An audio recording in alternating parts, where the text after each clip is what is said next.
So just finding this story and how relatable these characters are, especially my character Will.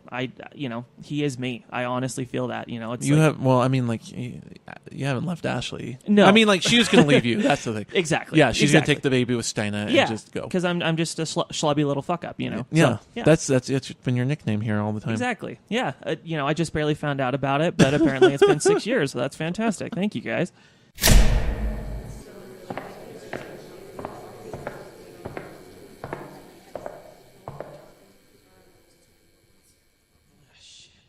Line!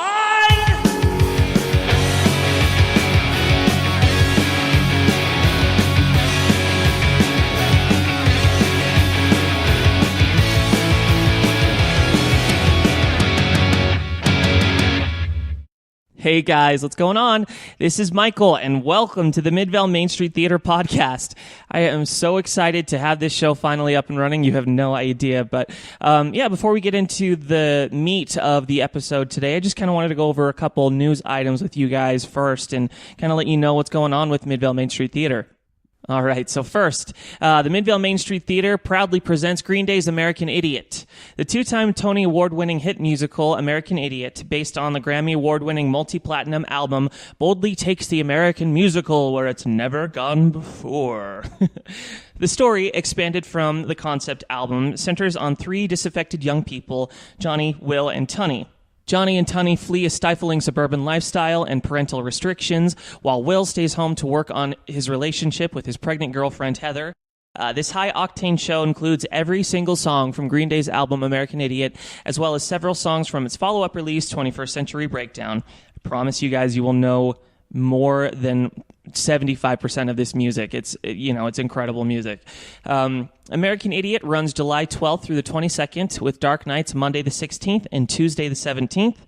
Tickets are on sale now, so go to midvaletheater.com to find show times and to purchase tickets. We also did want to advise that this show does contain some strong adult language and content, so viewer discretion is advised. Please, do your research if you're a little wary about that kind of stuff before coming, but we're super excited to open the show. I'm lucky enough to be a part of the cast, actually. And actually, I'm leaving rehearsal from band practice because I get to play the part of Will in this show, but I'm also able to play guitar with the band, which is really cool. And I promise you guys, you're not going to want to miss this show. Just being a part of the rehearsal process and being a part of this process with the band and everything. It's incredible how this show is coming together.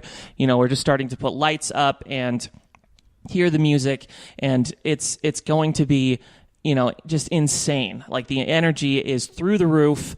The performances are spectacular. You have some returning people. So you have me playing Will, but more importantly, you have my wife, Ashley Howell, playing What's Her Name. And then we also have some newcomers coming to the stage, like John McKenna is playing the lead role of Johnny, the Jesus of Suburbia.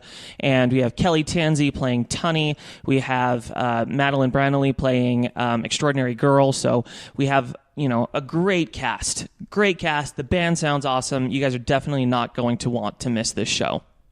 Okay, so in other news, we have the cast of Mamma Mia has been announced, which is insane. I wasn't actually able to be a part of the audition and callback experience this time. I just don't have the time to do this show, unfortunately. But I know that they had about 120 people come audition and had 3 separate callbacks for this show. So, yeah, crazy intense rehearsal process, or casting process, I should say. But they finally have the cast list, and let me just run through it because it's something. So, in the role of Donna, we have Julie Blatter. Sam is being played by Jason Osler. Camille Cook will be playing Rosie. Bill will be played by Jared Drew. Tanya, Andrea Wood. Harry by Ryan Fallis. Sophie by Cassidy Ross. Allie being played by the incredibly beautiful and talented Ashley Howell. Lisa, will be played by Allie Duke. Pepper by Todd McRae. Eddie by Jordan Hutching. And Sky TBA. So, make sure to follow Midvale on Facebook and Instagram, because I'm sure that they'll be announcing that pretty quick. But then here's the ensemble, which is crazy too. So the ensemble, we have Steina Stone, Christina Stone, Sam Morford, Caitlin Marie Freeman, Judith Hutchington, Charity Jones, Michelle Best, Sarah Best, Adam Best, Jeremy Heaps, Taylor Heaps, Lila Stratton, Eve Spear Garcia, Sarah Goldberg, Holly Hinsey, Adam Rasmussen, Brianna Irvine, Carter Wagstaff, Madeline Berizotto, Emily Mahares, Kazaya De La Rosa, and Aaron De La Rosa. So that ensemble is crazy. I mean, there's plenty of people that could be leads. This is an ensemble of leads, as I heard someone say. So, it's going to be an awesome show. Absolutely. I'm so excited to, get into seeing the show being put on. We have an awesome production crew. Tammy Ross, of course, being the director, but then we have Jason Campbell, who's done a bunch of Midvale shows, music directing, and then Nick Crapo, who is actually who has played Schroeder twice on Midvale stage in Charlie Brown. He's actually choreographing, and I've seen that kid dance. He knows how to dance. So, yeah, I mean, it's going to be awesome. It's going to be a great show. Keep your eyes and ears out for, when you can buy tickets and everything. Show, I know, opens in early October, so set your calendars. You're not going to want to miss this one. Okay, and that's all I got for you as far as news goes. So, let's go ahead and jump into my interview this week. Like I say, I had a chance to sit down with Ryan Fallis, the director of American Idiot at Midvale Main Street Theatre, and it was really interesting to talk to him about this show and what this show means to him and why he wanted to bring this show to Midvale so much. He's very passionate about this show and how relevant it is to today's era, because it absolutely is. And you'll as we go through this interview, you'll understand why and why it's so important that we tell this story on this stage at this point in time. So, as they say at Midvale, sit back, relax, and enjoy today's episode with Ryan Fallis. All right, we are recording. Awesome. Yeah. Okay. Go ahead and just talk again, just so I can make sure. Yeah, absolutely. My name is Ryan Fallis. I am 5'11". I have no gag reflex. And that's a lie. I gag all the time. You make it work, I'm sure. Just ask Jared. Yeah. Okay, perfect. Well, yeah. I think we're all good to go. Cool. Not really even sure how to start this thing, honestly, so we'll see how it goes. But, welcome to the Midvale Main Street Theatre podcast, guys. This is awesome. Like I say, I'm a little nervous here, but we're going to get it going. And I'm really lucky because I'm talking to Ryan today, and he's one of my better friends here at the Midvale Main Street Theatre. So, we're not as uncomfortable as that might be. But, yeah, Ryan, how are you? I'm good. I'm really good at making situations very uncomfortable. So perfect. Cool. I'm so glad that I'm so glad that you're the guest then today. Well, yeah. So that's Ryan. You'll be hearing from him a little bit as we go, but yeah, I just kind of wanted to introduce him a little bit. He's been around Midvale forever now. I think 2011 was my first show, Sweeney Todd, and then we did Rent, and then I think 2013 is when I actually started doing work here. So that's. Damn. I know, seriously. I look back on it, and Rent being 6 years ago is mind-blowing to me. I know. You were 20. Yeah, I was not even of age at that point, which is crazy. Yeah, you were non-existent. So, and you were the lead. Yeah, well, yeah, I mean, like I say, Ryan's been here for a while. He's done, like you said, Sweeney, but then he's had title or character roles in Avenue Q, Charlie Brown twice. He's just been around, and he actually just got cast as Harry in Mamma Mia. So congratulations, that's awesome. Thank you very much. Yeah, are you excited for it? I am very excied. I get to pull out my British accent. I'm sure that's what got me the part. Gotcha, yeah. It's terrible. I'm sure a real British person would not agree, but anyways, it's Utah. We don't really know. Yeah, exactly Utah. We don't know. It's out. As long as you can snap your fingers, you can plug your ears and pretend that there are no dirty jokes in the show. There you go. Yeah, exactly. It's funny because Mamma Mia, I feel is going to be a huge show in Utah, and they don't realize how Well, they're going to try to edit it, and that's something that Midvale doesn't do. They don't edit their shows. That's a big draw for a lot of people is that we have never really edited shows. We've tweaked shows lines here or there and everyone does that, but we've never edited content out, language, sexual content, even drug content and stuff so. That's just one plus of working here is we don't ever have to worry about, pleasing the Utah audience because we're not catering to it. Sure, absolutely. And you're right. It is something that, it's kind of the norm for a Hale or even, some smaller theaters. I kind of don't want to mention names, but, it's just that's what you do is you edit the shows and you kind of strip away the integrity of the show in doing so. And it's just kind of a shame, I feel like. Yeah. Well, and shows are written a certain way for a certain reason, and even if it's kind of uncomfortable, you try to find a way to make it so it reads to the audience. Right. And that's just what you do with theater. You don't take uncomfortable stuff and just cut it out, and then you don't think about it. Yeah, exactly. Well, I mean, this is actually kind of a perfect segue into what we're really going to talk about today.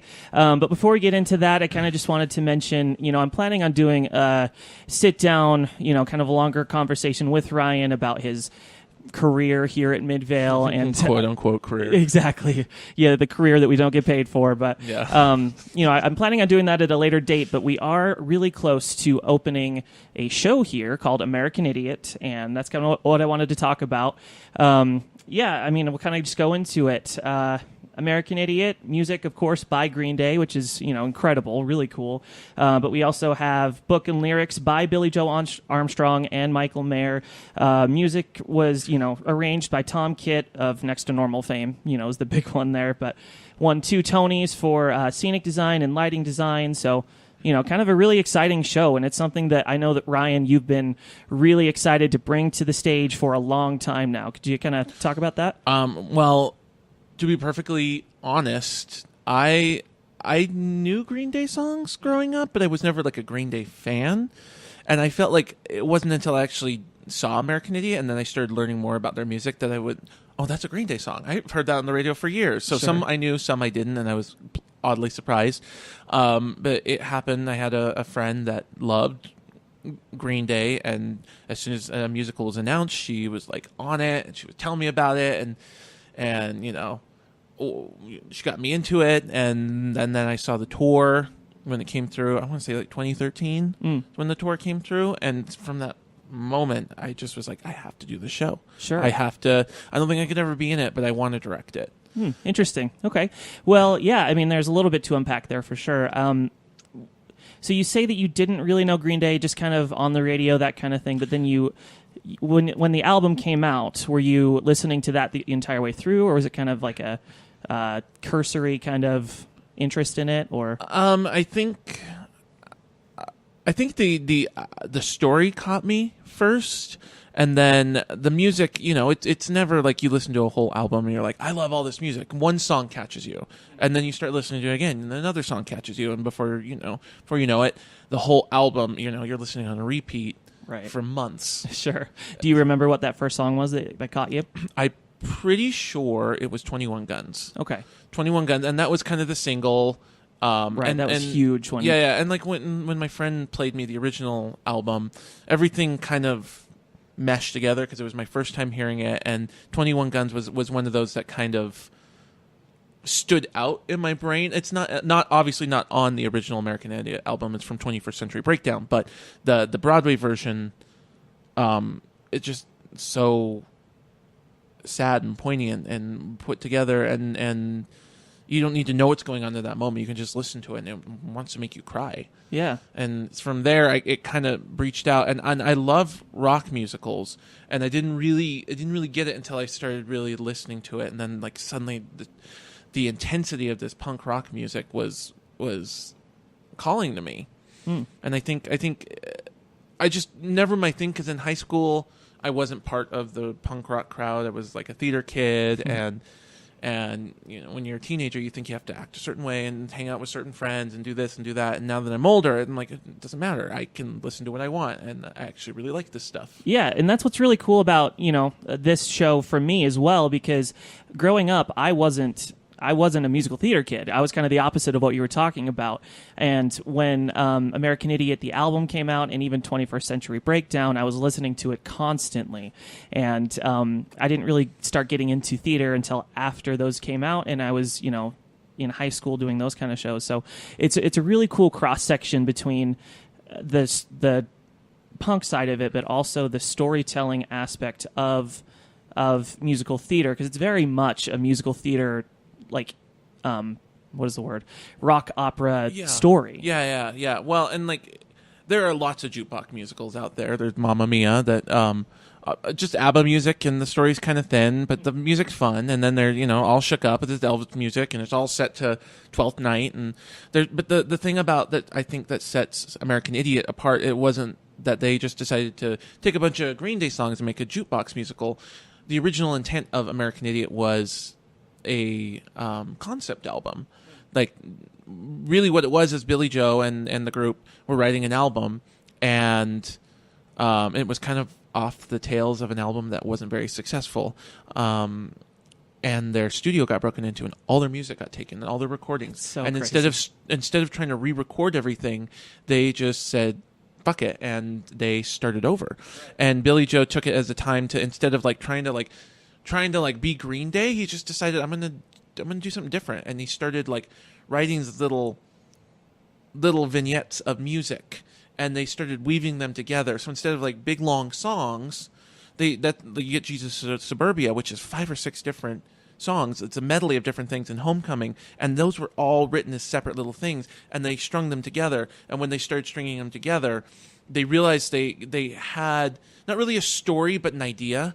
And from there they started trying to flesh it out, and asking themselves, well, I wrote something about a Jesus of Suburbia. Who's the Jesus of Suburbia? Who's the American Idiot? And it kind of, you could listen to the album and it's music, and you can just take it as music, but there really is an underlying story there. It's kind of a loose story, but it's there, and so that's why it already lends itself to being a musical. And then being turned into a musical, they didn't just take the album, they then went through all these notes that Green Day did, because there was a book that they released that that was stuff not on the album, but it was letters and fake pictures and things like that of different characters that the Jesus of Suburbia knew. It was part of a collector's edition. Yeah, of the yeah, album, yeah, right? yeah. And so one of the characters, Tunny, was created because some letter from a friend named Tunny that the Jesus of Suburbia wrote and sent off back to his hometown. And from there, they kind of started building these characters and these friends and splitting up the story, so it's not just about the Jesus of Suburbia, who in the show is Johnny. It's about Johnny, Will, Tunny, and then from there, how their stories kind of fan out and affect other people's lives in the show. Sure. Well, I mean, that's perfect. We kind of, I know this is going to be a loaded question, but because we've talked about how difficult it is to describe this show, but if you could try to describe kind of the basic plot of it, what would you say? I guess not to really describe the story, but the concept is 3 friends living in a small town thinking that they are top shit, and the lead friend realizes that maybe they've outgrown their town and they're tired of going to 7-Eleven and hanging out and smoking cigarettes, and maybe they need to move on to the big city. And in moving on to the big city, one of the friends can't go because he finds out his girlfriend is pregnant. They get there. The other one realizes he doesn't feel any sort of purpose and joins the army. And from there, the main guy loses his mind, starts doing drugs, meets the girl of his dreams, and it's kind of how their lives start to unravel from that point. Okay.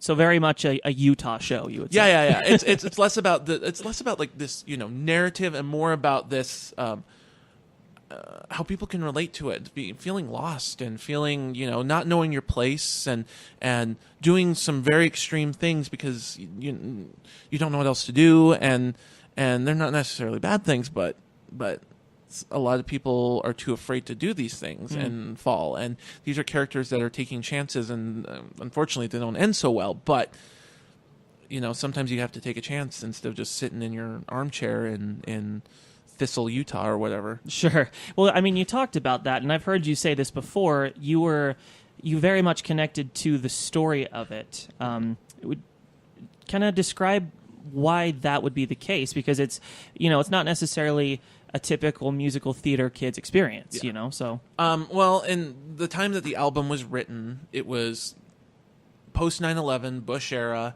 and they really ended up writing something that kind of spoke up against the right wing and the way that the world was turning, and kind of not really mocking, but bringing to light the fact that a lot of people are following these people that are using tragedies for self-gain and things like that. And I want to believe that we're past that, but the scary thing is it's 2018. We're doing the show now, and the show's been out since I think 2010, something like that. And it's now we're in this Trump era that the show is even more relevant of crazy. Of just the way that things are crumbling and people are watching and people are just trying to figure out where do they fit into all this, and it doesn't matter if you're angsty 16-year-old or you're a 40-year-old. Everything is so uncertain. So I feel like maybe not the whole show as a whole, but there are bits and pieces and characters that everyone can kind of relate to and say I've felt that way before, or songs I felt that way before, and I think it just speaks to those people that want change, but they're up against a tidal wave of bullshit. Right, that's for sure. Well, and you've talked about that in your personal experience. That's really very much something that you've kind of gone through. I don't know if you kind of want to talk about that, or well, I mean, like I am a gay man, and so I think I consider myself very blessed. I've never been gay bashed. I've hardly ever had a slur yelled at me. But there's a lot of people who aren't that lucky. And in a way, watching the show and watching people go through what they're going through in the show, it kind of parallels me watching other people that are going through much worse than me and not being able to do anything, because it's not like someone on the street. It's like it's on TV, it's on Facebook, it's on these things, and I can't necessarily do something about that moment. I can try to do something to make sure it doesn't happen to someone else, but just watching it all unravel, it's like watching the show. Yeah, absolutely. We talked about how extremely relevant this show is today, because everything that's happening with the children at the border, and it's funny, even looking back to 2016 was when Trump was first elected. There were stories coming out the day or two after about all these people that were getting discriminated on for their sexual orientation or their race, or just a number of different things. And that's what's really cool about this show to me, is that we not only shed a light on that side of the spectrum where people have been put down and don't know what they're doing, but it celebrates that. Yeah, absolutely. And it was just another funny thing that I was thinking of on the way over here.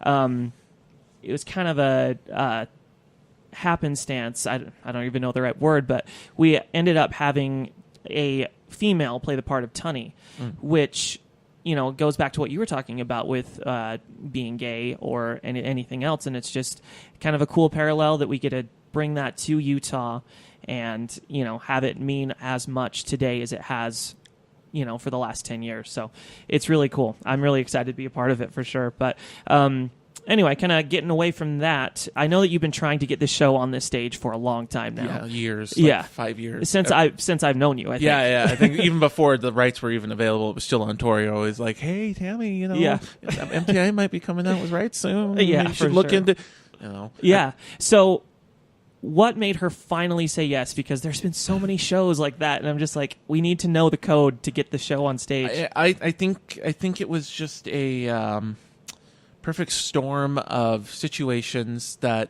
maybe at the time were very stressful for Tammy. We were going to do We Will Rock You, and it was kind of off the tailcoats of Spring Awakening, and we had some kid shows coming up, and it was just, I think people were getting worn down, and I hadn't directed. I directed Rocky Horror this past October for the second time, but I really wasn't doing too much of the theater except lighting, and so just through talking and just through bouncing ideas, American Idiot came up, and it was more really a lot of times when we try to push things, they're kind of like, okay, yeah, we'll think about it. But occasionally we'll say something kind of offhand, and it'll just be at the right moment. And Tammy was just like, that might be a good idea, but I don't want to direct it because I'm just, I need a break. And I'm like, oh, I will direct it. And then it all just kind of happened. And 2 weeks later we had rights, and we were announcing auditions and looking for That's crazy. people to be in, or looking for, the production staff, and it's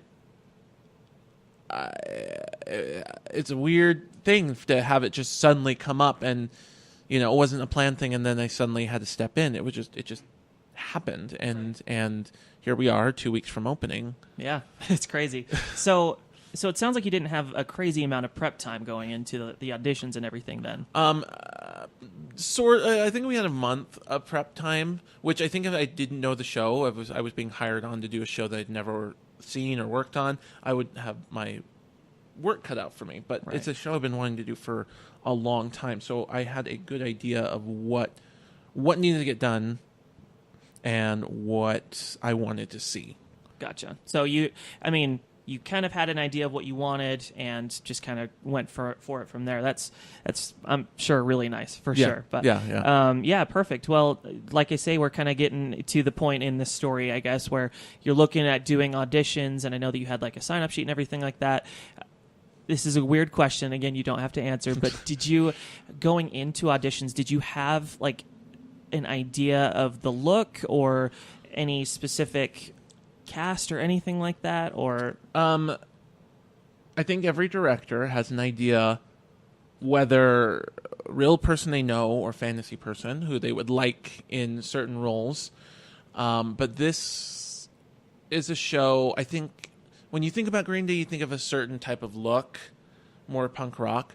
But when they did it on Broadway, they kind of went less about the high end of punk and more of just what people looked like back in the early 2000s. And, it wasn't about this person's, super skinny, or this person, has crazy hair, or this person can do crazy screams. They went with people that just looked like what you would look like in the early 2000s, and I'm sure we all know what we all looked like in the early 2000s. Pretty embarrassing, I'm sure. So because of that, it felt like it gave me the freedom to not have to worry about, this person needs to fit this certain role, this person needs to look like this person, has to be this cookie cutter of what everyone else cast for, certain musicals. Right.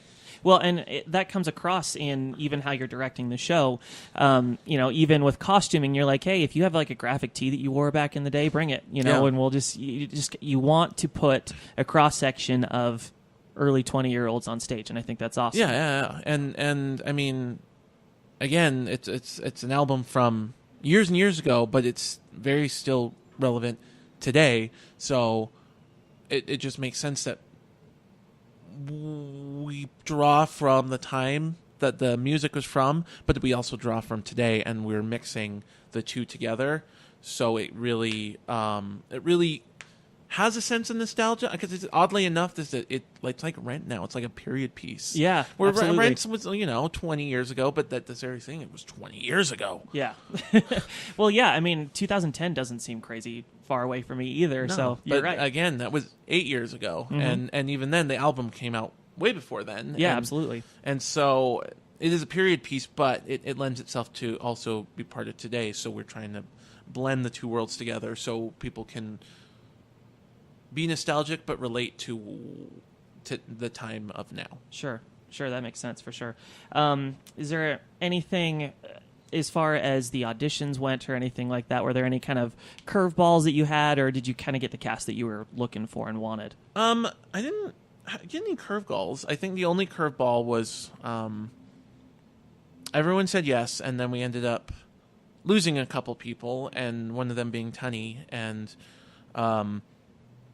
it sucks to lose people, but in a odd way, it was not really a blessing, but it was a way to do something different. Yeah, I'd never seen a female Tunny before, and we had so many talented people we couldn't use, because people only want certain roles and things like that, and I have nothing against that. It's better to know that up front than people lie. Yeah, for sure. And then cause a problem. But we ended up going back through people who had not been cast that we loved, and we ended up with Kelly, and she joined the show, and there was like a weekend to rehearsals, and I think it was Charity actually who was telling me that she didn't know the show super well. She knew the music, but we started rehearsing, and so from really she always saw a female Tunny, and then she like a week or two ago hopped on YouTube and watched like a production somewhere else and I had a male Tunny, which is typical, and she was like, it was weird. Yeah. And I like that this a lot of people are going to be their first time seeing it, so you have a big influence on how they feel about the show and what they think of it afterwards. And you can cookie cutter Broadway, or you can kind of make your own thing. And we're trying to make it our own thing within still staying in the realms of not making it so out there with different ideas that it's a different show. Sure. Try to keep the integrity, but make it, Make it our us. show. It's us. It's our Yeah. show. And I like molding shows around who we cast rather than having an idea and then taking people who don't quite fit that idea and trying to push them through the square through the circle and it doesn't fit. Sure. So like I'd rather have the idea and go, okay, this person's a square and I'm going to fit it through a square, and square was a little different, but Hey, it works. It works. Like I say, I love the person that was going to play Tunny. I love him to death. But having a female come in and play that part it's made the character like elevated for me. and it makes the three leads more relatable, I think. And it kind of strips away a little bit of the idea of hey brah, kind of toxic masculinity, because these three guys, it never kind of brings that up, but suddenly having these two guys and then a female friend who in the show we're having kind of identify as like gender neutral, but she still ends up with extraordinary a girl at the end, and it's a female relationship. I feel like it makes the trio much more relatable to people, because it's not three girls watching three boys and going, well, I relate to these ideas. Like, you could be these people. Yeah. Well, you're right. And I feel like the three male leads is kind of a product of the time that the album, the original American Idiot album, was released. Because at that time, I remember, I was... I'm a straight man, so I right. It's frightening, but no. So I had that expectation of me, and it's funny because nowadays I'm more comfortable, honestly speaking, with females than males, and it's just like another example of how us being able to do this show at this time with this cast is just making it so much more relevant to people coming to see the show at this point. Yeah, exactly. So, yeah, that's very cool. And just casting people who, some of them knew the show and some of them wanted to know the show. And I've always feel like that's a good mix, instead of people who just walked in the door like, no, I just thought I'd audition, I don't really know. Like, everyone was very excited about it. So you have people that were excited to work on it because they've wanted to for a long time, and other people who are excited because this is such a new project and they are familiar with the music, and as they're starting to learn about the story, it just becomes more and more exciting to them, and it keeps the excitement level up because everyone's on a different level of excitement and excited for different reasons. Yeah, absolutely. That second person you're talking about was me, because like I say, I listened to American Idiot a lot when I was younger, but for whatever reason, I just didn't get into the actual show once it came out. I was just not in that space at the time. So coming back and revisiting the music that I knew, but finding out about this, backstory behind it, because I didn't even really know it was a concept album, So just finding this story and how relatable these characters are, especially my character Will.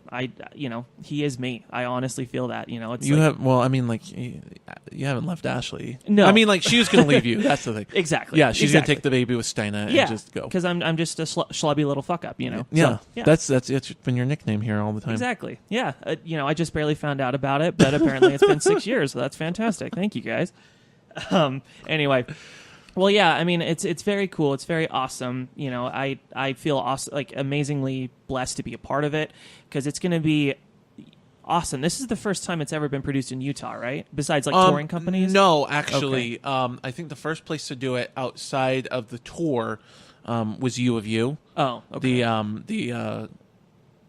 The theater program there did it, but not in their Babcock. They usually do shows in the Babcock Theater. They moved it to, I don't remember the name of the theater, but it's a bigger theater where they usually do dance. It's not Kingsbury, but it's on campus, but they did it there. And then I think it was their first time doing like a show there, or at least one in a long time for a musical. And so we saw it there too. And like, it worked great for the space. And I saw they made a lot of, not changes, but they did their own things with a lot of things. And so it just makes me feel better that, not to be scared to take risks and make choices on the show that are within reason of the story. And shows like this are very much set up for that. And I think that that's awesome that we have you at the head of this, because you've always had that idea. Even doing Rocky the other two times, you've always been like, I want you to make this character completely different than anything else we've seen. You know, you've said that to me a couple times when you've directed me. And, you know, it's just an example of, you know, the risks you like to take. And, you know, I think the shows definitely benefit because of that. So, I guess that's kind of it. I mean, do you have anything else you wanted to talk about with the show or anything? I guess that American Idiot at Midvale Main Street Theater opens July 12th and runs to the 22nd. Tickets are $22, and you can buy tickets at www.midvaletheater.com. Perfect. That was my next thing, but he beat me to it, so it's perfect. All right. Well, yeah, thank you so much for sitting down with me, man. It's been absolutely. Awesome. Yeah, for sure. And again, we can't wait to see you in Mamma Mia, but, you know, we're talking about American Idiot, so... No. Get to it. It's going to be awesome. Awesome. Well, it was good to chat. Yeah, thank you. Perfect. And I have a flight to catch, so peace out. Flight down to downstairs. We're blocking tonight. Yeah. So, all right. Blocking Act 1. All right. Thank you, guys. We'll see you later. As always, the Midvale Main Street Theater podcast is sponsored, funnily enough, by the Midvale Main Street Theater. Check out new and exciting updates on everything going on at the Midvale Main Street Theater by going to www.midvaletheater.com or check them out on Facebook and Instagram at Midvale Main Street Theater. You can find show notes and much more by going to our podcast's Facebook page at facebook.com/MMST podcast. Special thanks to Ashley Howell, Joel Clark, and Matthew Petrucci for help making this show happen. I owe you guys the world. I've been Michael Howell, and this has been the Midvale Main Street Theater podcast. The views expressed have been mine alone and do not necessarily reflect the views of the Midvale Main Street Theater, its owners, or volunteers. If you've liked what you've heard today, please consider finding the Midvale Main Street Theater podcast on iTunes, Stitcher Radio, or whatever podcast listener you're using and dropping us a 5-star review. You can also find us on Facebook, Instagram, and YouTube at MMST Podcast. Thank you very much, and until next time, we'll see ya.